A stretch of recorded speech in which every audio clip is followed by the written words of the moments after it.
And your bullpen late is typically very good and has been throughout the course of this season. Gave up 7 unanswered runs late. Just with Cruz, what were you seeing from him in particular? The wind really picking up is what I saw.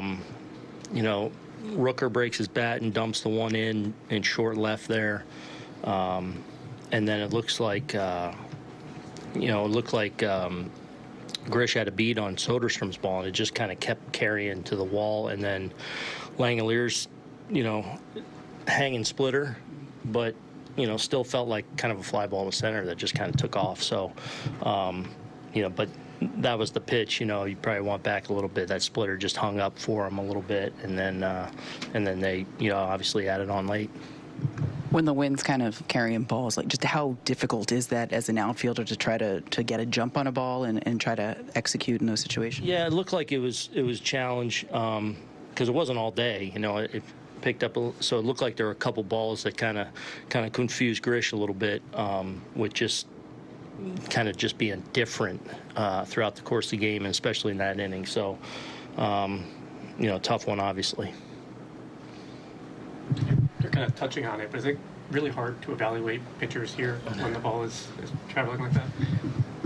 Tough. I don't know. I haven't experienced this enough, so I'm sure as the summer builds up and the heat builds up, PCL's known for that. So I don't know.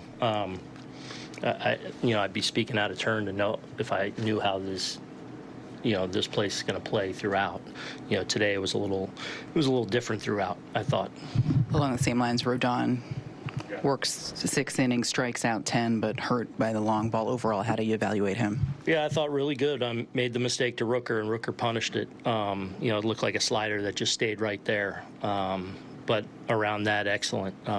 Just more, really, really good and dominant stuff. 10 strikeouts.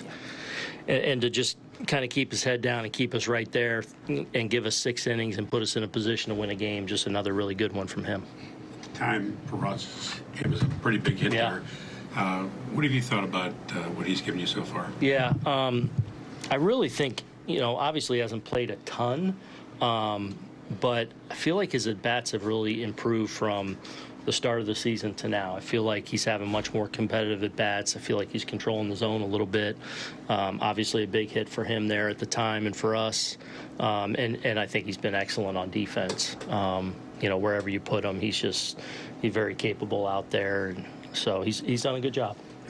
He's been a pretty good base runner since he's been here, getting thrown out at third, trying to tag on the ball to left. Was that an ill-advised try?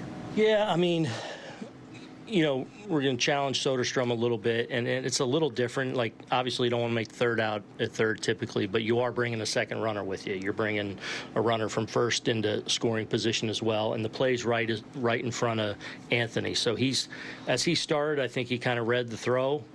It was right on target, so, not what we want there, but with a second runner coming up and as instinctive as he is typically out there, those things are going to happen when you're trying to make an aggressive play.